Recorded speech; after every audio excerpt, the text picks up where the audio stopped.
Okay, all the silliness, all the forms, all the forms have been filled out, all the silliness has been played out. We are going to be serious now and get down to world events and world stories that are, well, frankly, shocking.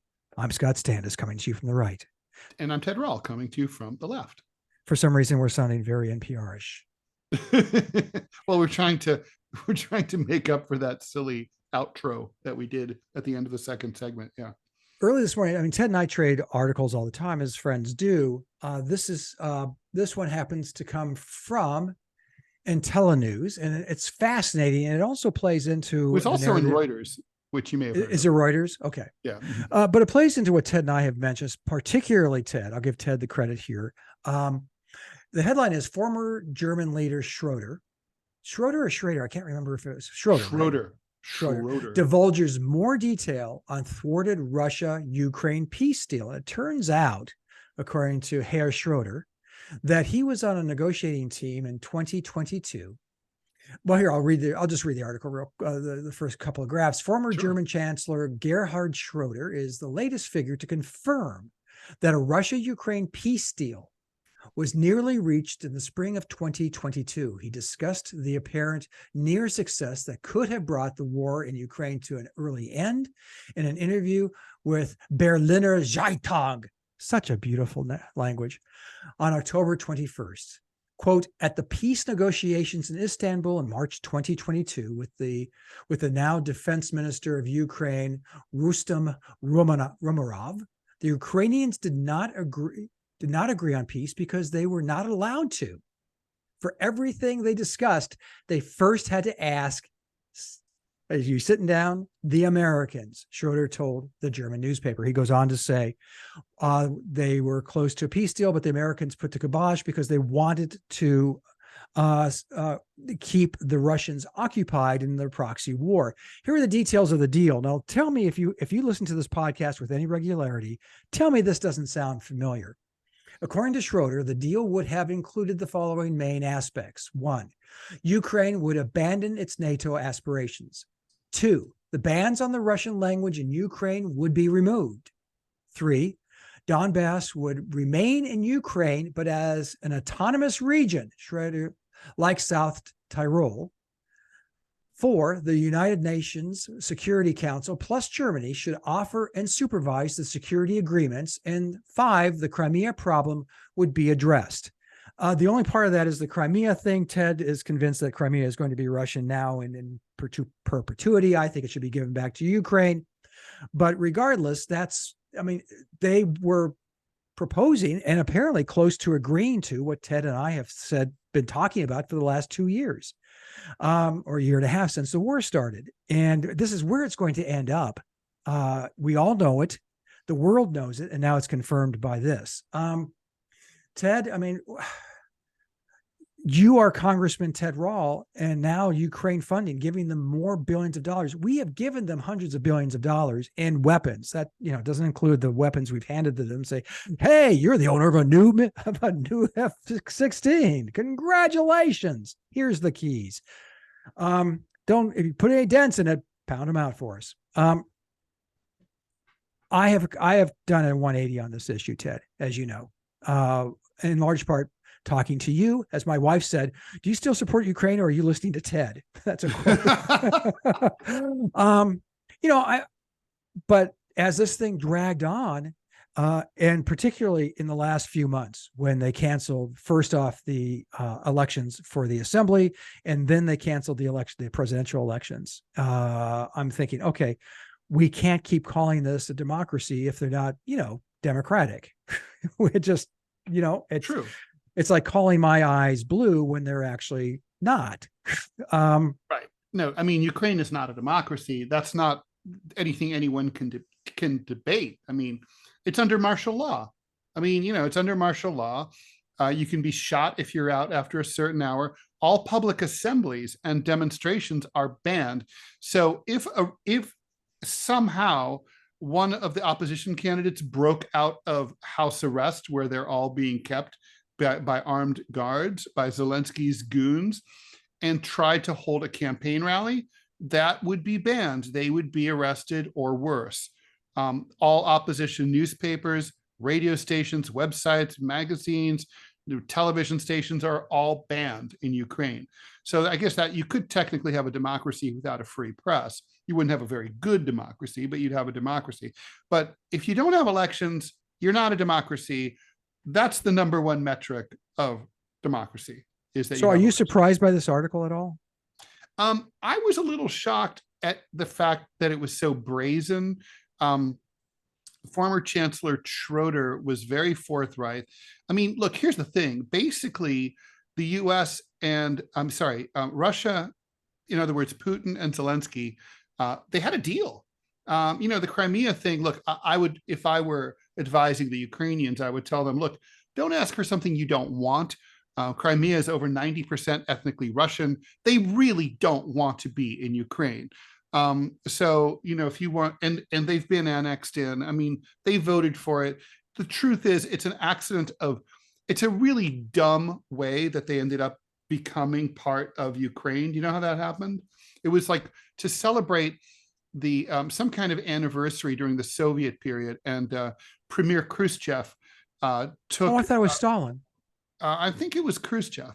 I could be wrong, but I think it's Khrushchev, because I think it was like right after Stalin died, and he's like, "Oh, like I will give Crimea, which is Russian, to Ukraine. It'll sort of be like a brotherly love thing." And it didn't matter because it was all the same country, right? I mean, it would be like there was talk of giving, there's some talk that Liberty Island, where the Statue of Liberty is in New York Harbor, is actually technically, historically part of New Jersey. And so let's just say like New Jersey successfully won a lawsuit and got Liberty Island. And I guess they would collect the revenue stream from the tourists who visit there. Not a small thing. But the point is, it wouldn't really matter. The Statue of Liberty is still in the United States. Same sort of thing under the USSR. It didn't matter if one city or one province was in one Soviet republic or another one. Like, it didn't matter. But like after they all broke up, it did matter. And that's why there were so many frozen conflict zones like Nagorno-Karabakh, that just sort of, we had this ethnic cleansing thing that just happened between Azerbaijan and Armenia like a couple of weeks ago that nobody paid attention to. But there's the Transnistria. They're all over the place, because it's like if the United States broke apart and became 50 separate states. Some of those states would make sense as countries, but many others would not. I mean, and I'll give you an example. If New York, New Jersey became separate countries, Newark is culturally much more like New York, and really should be. It's really a suburb of New York. It's an exurb of New York. It's a sister city of New York. Newark should be in New York because it should be with New York City. And so like it could stay in New Jersey, but it would be kind of weird. And so that's what happened with Crimea. Crimea is Russian. It's ethnically Russian all the way. Like the Ukrainians should just like let it go. It would be a pain in the ass for them to administer. They'd probably have to deal with terrorism and a resistance movement if they got it back. It's like, you shouldn't want it. And that's the only outstanding issue really that remained, and the US put the kibosh on it. It reminded me a lot of this thing that happened back in the aughts when North and South Korea were looking to reunify, and they were having pretty serious talks about getting the team back together after the big breakup. And the Bush administration was panicked. They were like, there is a terrible danger of a devastatingly brutal peace that could absolutely impact the share prices of Halliburton and Northrop Grumman and all these major defense contractors, Raytheon. It's like, we must not allow such a completely irresponsible and violent attack on our shares of stock to occur. So they told the South Koreans, if you fucking do this, we will withdraw all of our support for you. We will throw you to the dogs. And the South Koreans are like, okay, fine, we'll stop talking to the North. And that's exactly what the US under Biden did to the Ukrainians. They said, no. Like, we will cut you off. We will not know you.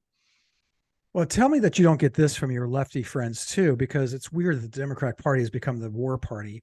I was talking to well, a friend of ours, a cartoonist who is who's lefty-ish. And I mentioned all this, and I mentioned things like, before this story broke, I was saying that, it's not a democracy. We are pushing this proxy war. It sounds a lot like Vietnam. Oh, no, it doesn't. Oh, it's very different. It is so different. It's the differentest. I'm going, how? By the differences. I go, there's no that are Yeah, we're propping up. Don't forget Zelensky ascended to the presidency after an American coup. That sounds familiar. We're propping him up. That sounds familiar. There are no democratic institutions that are currently at work in that country. That sounds familiar. it's corrupt. That's familiar. That sounds familiar. Now, again, if you're of a certain age, like I am, I can remember, Vietnam and Lee Duc Tho. Remember him? Oh, yeah. Who could forget the big hits coming at you for American foreign policy? Okay, so if I was Scott Stantis R of Alabama, I would vote against funding. Harkening back to our first segment, Speaker Johnson is adamantly opposed to additional funding for Ukraine. So I'm kind of on board with this now. I'm kind of thinking, you guys got to show us that we're backing the right horse here. I'm no fan of Russia. And as someone said, you heard somebody say, just because Putin and Russia are bad does not automatically mean Ukraine is good. Right. That's true.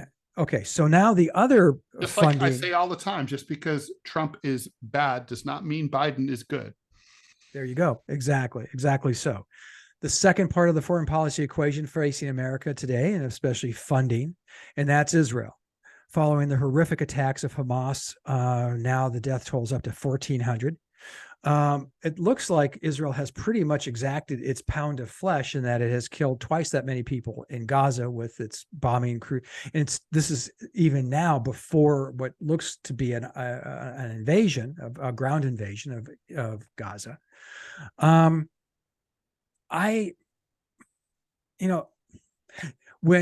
When Biden flew to Jerusalem and hugged Netanyahu, my view then was this puts us, the United States, in a very bad position, because it means that we cannot be fair actors in negotiating a peace, which they need to do, because this is only going to end with, can you have a DMZ in a plot of land that's roughly the width of your room? I'm serious. It is a very small slash of piece of land. Having a DMZ like they have on the border in the northern part of Israel with southern Lebanon, and even that's not all that fire effective, although it has slowed down terrorist attacks coming from that area. It breaks my heart, because I do love Israel. I really do. I've always respected it. But over the last decade or so, under the Netanyahu and the rise of the extreme religious groups, they did a story last night on PBS NewsHour, and it was talking about the extreme, the Hasidic, or the I forget the name of them, Ted. I'm sorry, but the ultra Orthodox, ultra Orthodox who did not serve. There's like 1,200 of them serving, and now that's quadrupled. They're volunteering for this escapade in Gaza. And they interviewed this one guy. He's 30 years old, fat. He's pudgy. He's 30. He's comfortable. And he has 3 kids. I'm thinking, you know what? First of all, there's never been a blimpie he's never outrun. But past that, these kids could lose their father, and on the other side of the border, you're going to have a Palestinian father killed because of this. And that's the price of war. And people hate it when you talk that way, but that's what wars are. And this is killing me. And I am deeply conflicted today. Yeah. Tell me your conflict. Yeah. Tell Dr. Rall your conflict. We will start with your mother.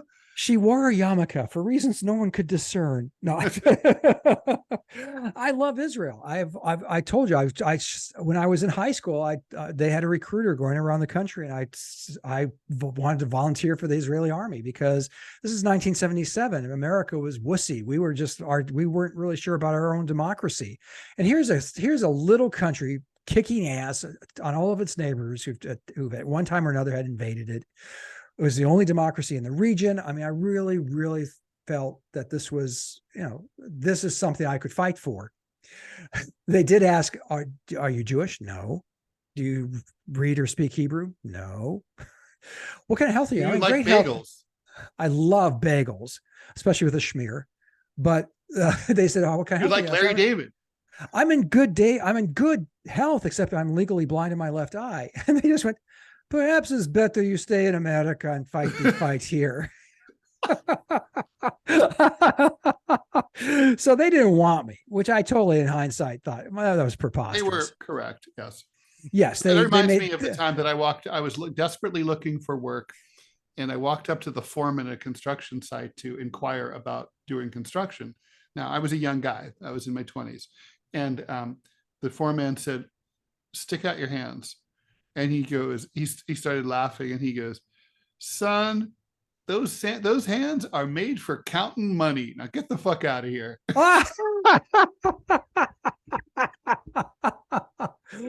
Well, and he wasn't wrong. Well, unfortunately, those hands have never gotten to do what they were made for. Oh, you were up, Ted. You Even when were I a worked banker. even when I worked in banking, we didn't even have cash. It was an investment bank. All the money was in a computer. Have you handed cash to a teller lately? There is, it's the look on their face is ridiculous. It's like the first flash across is, what the fuck is this? Yeah. The second was, oh, I've read about this. Okay, I got to push this button. But so that's where my conflict is. I love Israel, but let me finish. Your conflict is you like Israel. I do like Israel, but I am also willing to look at, and I'm going to quote one of my favorite all-time authors, columnist, P.J. O'Rourke, when he was doing all the trouble in the world, and he went from Israel to the Palestinian territories, and he looked around and he said, you know what? I love Israel, but this is bullshit. And he wasn't wrong. The way the Palestinians were being treated was bullshit. I can see Israel's reaction, why they reacted the way they did, but the extreme nature of which they've gone, the way they've moved settlements into the occupied territories, all of that stuff is just dead ass wrong. It's like your kid. You can love your kid to death, but you can still also say, don't be a fuck up. Just stop that. They won't, doesn't mean they're stop. So please shoot me down. I know you will if I'm wrong. So to summarize, basically, you like Israel, but they're acting like assholes. Is that basically it? They're acting like assholes, but what the Palestinians did 2 weeks ago was beyond the pale. You can't. That's obviously there's no language to describe how heinous their acts were. Murder, slaughtering 1,400 people, kidnapping 200 plus individuals. Now, God knows what they're going to do with them. It's hard. There's no side to be on here. It feels like, and yet America, especially the right, especially Republicans, especially Christian Republicans, Israel, right or wrong. And I'm like, no, I've never, even when I was a kid and they had, my country, right or wrong. No, if my country's wrong, I'm going to say, no, this is wrong. That's bullshit. You can't do that. You shouldn't do that. And I don't feel that with Israel. I don't feel that with anybody. It's my country right or wrong, or Israel right or wrong. I'm sorry, that's the cry of a fascist. It just is. And I can't say, Ted Rall, right or wrong. I mean, you would never say that. And I can say, no, Ted, I thank you, because it's absurd. It is absurd. So, and when it comes to Israel, so whose side do I want? I would have money going towards them if they could show me that they were building, and expanding their defensive capabilities. But invading Gaza, that's just, but they're using those quote unquote defensive capabilities in large part to defend themselves from the cage that they've created for the people of the West Bank and Gaza. I also kind of want to push back on the idea that it's a democracy. I mean, it's really not a democracy. I mean, it's like basically Palestine was one entity until 1948, right? So all the people who currently live in what was Palestine in 1948 and was supposed to be one country, now are basically split artificially into 3 zones, let's just say, right? So there's the Palestinian zone, which comprises 2 zones, right? Gaza and the West Bank. But if they were all together, you basically have 9.6 million Jews and 9.1 million Arabs, and then 500,000 others. So it's basically a 50-50 Jewish other state. It just is. And so what Israel has done is they've artificially said, we're creating our Jewish state by partitioning it and putting all the people who we don't really like the way that they would vote into these behind a wall. And they don't get to vote even in their own country because they don't get to have a country. They don't have a country. They're stateless. They're under occupation. And they're under a combination of Israeli military occupation and blockade and the reign of these two corrupt organizations, the Fatah and Hamas. And basically, so they're completely oppressed. It would be like if, let's just say, the Democratic Party here in the United States said, this would be such a better country if, like, the people in flyover country didn't get to vote. So why don't we build a big fence around them? Ted, ask Speaker Johnson, and that happened. Pardon? Ask Speaker Johnson, and he'd tell you that happened. Right. But like, let's say you put everybody in flyoveristan behind the fence. And then you said, like, okay, we're subjecting you, you'll all be administered by like the GOP authority, who basically we pull their strings and tell them what to do. And you guys don't get any votes. And meanwhile, here in Bluistan, it's like on the coasts, wow, we have an 80%, Democratic vote. Like, the real debate here is between the progressives and the liberals. It's like, what a wonderful, vibrant democracy we have here. And to add to the fun, we're going to have, even that's not enough for us. We're going to send some settlers over to steal some of, like, flyoveristan and bring it over. I was shocked when I looked up the number of settlers in the West Bank. It's gone through the roof. Yeah, there's 500,000 of them. There's only 3 million people living in the West Bank. 500,000 of them are Israeli settlers. And that's not a few thousand ragtag assholes. That's a major population. That's a major demographic segment, right? So it's literally so I think the problem here is that, each side always wants to start history at some arbitrary point. I think there's no doubt that the whole the Zionist project was, it's land theft and ethnic cleansing. I mean, basically, you decided to pretend that a place had no one living there. And so you moved the population from somewhere else, and you said, this is your place, but there were people living there, and some of them got pissed, and then they rose up, and then you guys, got into it, and you've been fighting wars with them ever since. That's true. It's also true that, like, I think, like, my comrades on the left have been pointing out that under international law, people who are under occupation have a right to resist that occupation. And they're right about that.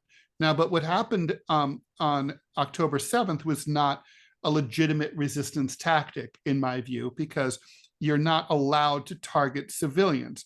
If Hamas had broken through the fence and then killed 1,400 IDF soldiers in uniform on military bases, I would have been like, go Hamas, good for you. You guys they did nothing wrong. I would defend that completely to the death. But I could not, they're a legitimate military target. But I know there's people who say, like, because all Israeli adults are effectively reservists, that even civilians are a legitimate target. Sorry, I can't go there. I think that's sophistry. These were civilians in their homes, and children. I mean, obviously we're not, it's just like, it's bullshit. And it's not a legitimate act of resistance. But so as the United States looks to, and the arguments are preposterous, Ted, well, look, we attacked Afghanistan after 9/11. I go, yeah, and we shouldn't have. We attacked Iraq, which was a massive mistake. And neither project worked either. Right. And even Republicans, a number of high level Republicans have said the Iraqi war was a mistake. We screwed up. We should not have done that. Right. So why are you saying, well, okay, they're reacting normally to being attacked. They want to attack back. Totally get that. I would say that's not quite true. See, here's the thing. Let's just say you and I are top generals and prime minister of Israel, and this has just happened, it's October 8th, and we're trying to figure out what to do. And you say, well, we have a right, Israel has to defend itself. That's a given. Every country does defend itself. Does a ground invasion of Gaza, well, I should say, does saturation carpet bombing of Gaza, a densely populated area, the same size and demographics as Manhattan, followed by a ground invasion, does that constitute defense? I don't think it does. I think that constitutes revenge, which is a different thing. Well, that plays into what I mentioned, our response to 9/11, which was revenge. It wasn't like a reason. I mean, we go into the Afghanistan and we go into Iraq and we go, oh wait, there's a difference between. We didn't even know there was a difference between Sunni and Shia. We didn't even know that. Most of Americans had no idea what that was. We were going in there because we were going to kick ass and they were next. Is there a more sober? I'm wondering if the delay in the ground invasion. What's a legitimate? What is defense and what is what would defense? I think I would say that you're wrong to an extent on going into Gaza, because that's where the attacks came from. I mean, that's irrefutable. But the other side of it is then you should have to bomb Guam. Am I saying that? Guam, Iran, and Tehran, because that's clearly where these people were supported and where they had monetary support. Hamas gets its lion's share of support from Tehran. So, if you're going to attack, like you and I have talked about numerous times, but I don't think America shouldn't have invaded Afghanistan. Of defense. America should have attacked Pakistan. You could say it's a legitimate. You could say it's a tactic. It's obviously a tactic. Well, anything's a tactic. It might even be a smart tactic, but is it self-defense? No, it's not self-defense. It goes beyond self-defense. I mean, it's sort of like Scott, like the principle of self-defense in as individuals. If someone breaks into my apartment here while I'm talking to you, I certainly have the right to, under New York law, to use violence to repel them. Yes. I can even use up to and including deadly force if I believe that I'm endangered. That's legal. Now, but the thing is, let's just say they break into my apartment and I chase them outside. Can I now chase them down the street with my butcher knife and slaughter them 2 blocks away? No, I can't. Why not? Because that's not self-defense. The threat ceased when they turned tail and they ran away. Same thing, the same reason that the highway of death during the Gulf War was a war crime, because it's a violation of international law to murder and slaughter a retreating, surrendered army, because they no longer present a threat.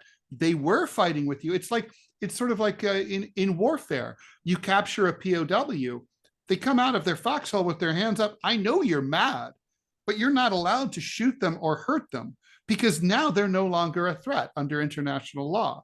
And so I think that same thing applies to the Israelis. You can say that what you're doing is justified. You just can't say it's self-defense, because it's not self-defense. Like in the case of the United States, going to Afghanistan on the other side of the world is not self-defense. The Taliban were not going to invade the United States. It's not self-defense. You might say it's something, but it's not self-defense. Well, you could say that you're preventing a follow-up attack, which they weren't even doing that, quite frankly, and they kind of knew it. Yeah, but you're not allowed to do that under international law. You're not allowed to engage in preemptive warfare. The troops have to be massed on your border, and you have to have strong intelligence that there's an imminent attack. Yeah, okay, that's in a perfect world, and we don't live in that. You follow laws. That's what laws are for. In a perfect world, you don't beat up your wife. That's because, and that's why it's against the law. Precisely, but I would say that the attacks on October 7th were foisted and sent from the Gaza territory. You can make a very strong that don't involve invading, right? I mean, so let me give you an example. Let's just say, okay, first, what we're going to do is we're going to treat this, what if he sort of handled this, Netanyahu handled this like Mandela might have, the whole cycle of attack, retaliate has got to stop. So here's what we're going to do. We're going to treat this like a police matter. So, reseal the fence, contact the Gazan authorities and say, okay, we know that you have our suspects there and you have our hostages. We want our hostages back, like immediately, and we want you to extradite all the people who were involved in the attacks into Israel proper, and we want to prosecute them in Israeli courts. And then let's just say Hamas says, "Go fuck yourself," as they would, as they might.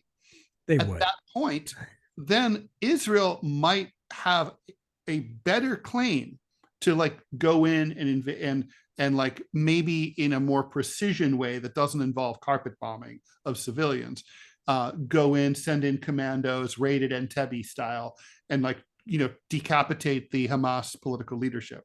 But they don't. But I mean, they skipped that step.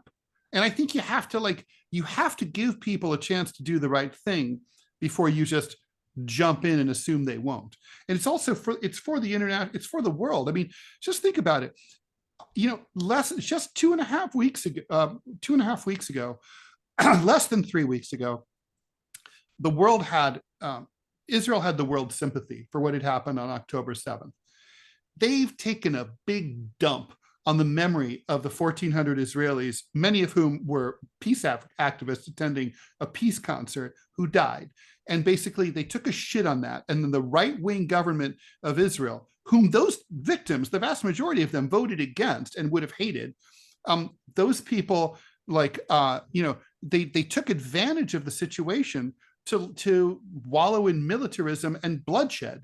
It's like, and now we've forgotten all about them. We're not, you know, if there were no Gaza invasion imminent, no bombing, you and I wouldn't be talking. We'd still be talking. We wouldn't be talking about Gaza and their misery. We'd be talking about the Israelis and their misery. We'd be talking about the misery of the hostages, the misery of the families, the friends, the horror of the dead children. We'd still be focused on that.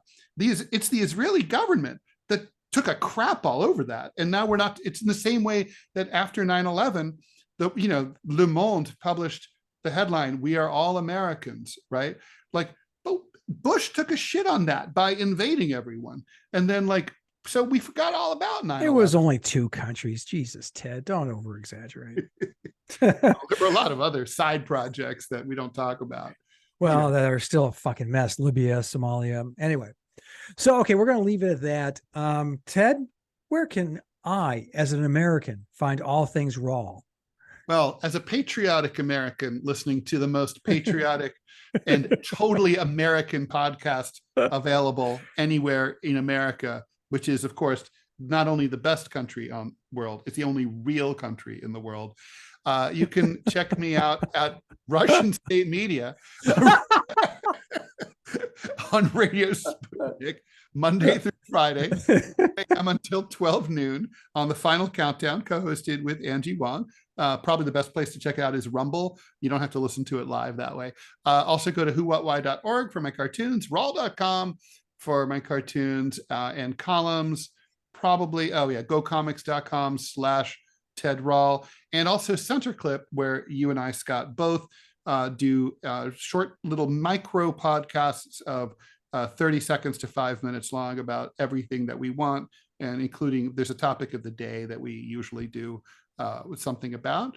And Scott, where can proud, patriotic, America-loving Americans who also listen to Russian State Media find your stuff?